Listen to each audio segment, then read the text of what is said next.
17-й рік Служба безпеки України вносить Федора Добронравова до переліку персон нон-грата. І за це відео, і там за інші його висловлювання, за поїздки в Крим, причому з метою професійної діяльності, а не там до родичів чи щось таке. Певні є там скандальні були пов'язані з ним події, там якась бійка була з українцями з політичних мотивів і так далі. І все це в комплексі. СБУ вносить подання до Мінкульту, Мінкульт його в цей список інтегрує, який називається список перелік осіб, що становлять загрозу національній безпеці. На підставі цього, згідно закону, ми мали анулювати прокатні посвідчення, тобто заборонити СВТ. Що ми і зробили.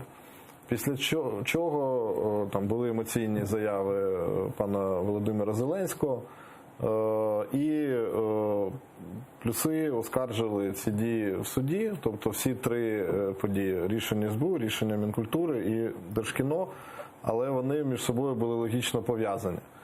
І так співпадає, що під час виборчої кампанії, коли вже стало зрозуміло, хто перемагає, суд, окружний адміністративний суд міста Києва, який зараз не сходить з шпальт новин, ухвалює рішення скасувати власне, рішення СБУ і також рішення Мінкультури і Держкіно, як такі, що ґрунтуються на ньому і одне на одному відповідно. Причому, коли СБУ ухвалювало рішення, воно насправді не з'ясовувало, чи їздив, чи не їздив в Крим він. Чи заявляв він це, чи це, наприклад, якийсь монтаж, чи дійсно він становить загрозу, чи ні. А суд мав претензії до СБУ, що вони якусь довідку там, яка взагалі є внутрішнім документом СБУ, що вони нібито, на думку суду, її неправильно склали, цю довідку. От і все.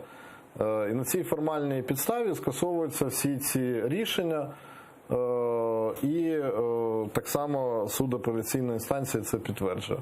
До речі, апеляційна інстанція навіть окремим абзацом написала там, що всі дії Держкіно були законні. Але оскільки ті два рішення скасовані, то наше якби автоматично теж туди ж йде. Але якщо це було таке суто формально питання довідки, чому б тоді Службі безпеки було не внести правильну довідку скласти і відповідно направити її знову в Мінкультури. І навіть не направити в Мінкультури. Мінкультури йде подання, а не довідка ця. І, власне кажучи, повторити весь цей шлях. Але такого не сталося. Я думаю, що причини для всіх очевидні. І тому ми не мали права не видати знову прокатне посвідчення на цей серіал. Але я вважав необхідним пояснити ситуацію широкому загалу і записав тоді відеозвернення до пана президента, провівши певні аналогії щодо того, як насправді це виглядає, і зазначивши, що це питання вже є політичній площині і моральній. Воно давно вийшло суто з юридичного виміру. Власне кажучи, відповіді я не отримав, і не сильно я і розраховував на неї, скажу чесно. А особисто з Зеленським вже зустрічалися, бачились, знайомі? Після його обрання президентом ні, не бачився і не зустрічався, а до, скажімо, його обрання, звичайно, він також працює в галузі кіно, в тому числі.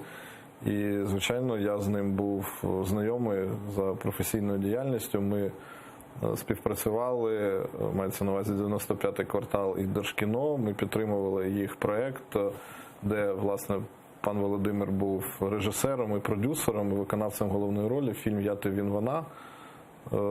Але ми ще й до того познайомилися. Чи є проблема тільки в Добронравові? Тому що, по суті, ось була інформація днями, що 1 серпня в окупованому Криму якраз виступають з концертом, зі своїми виступами, актори серіалу «Свати». Чому така вибірковість? Тому що історія з Добронравовим – це ж історія 17-го року. Очевидно, на події, які свіжі, мала би теж бути якась реакція Служби безпеки і інших відповідальних структур. А ви особисто як вважаєте, ось ці заборони, коли у нас це впровадили ще за часів Петра Порошенка, коли усім, хто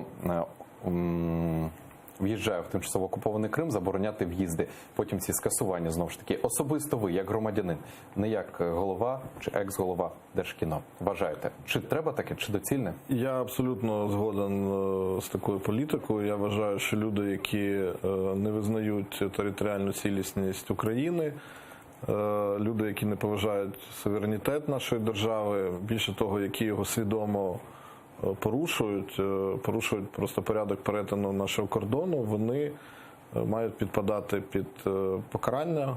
В деяких країнах за це взагалі-то передбачено кримінальне покарання.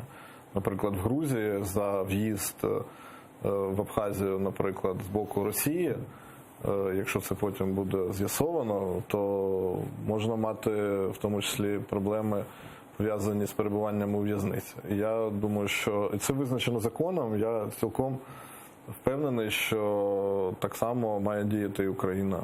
Я навіть вважаю, що, можливо, недостатньо просто не пускати. Думаю, що цілком можна ставити питання про кримінальну відповідальність за це.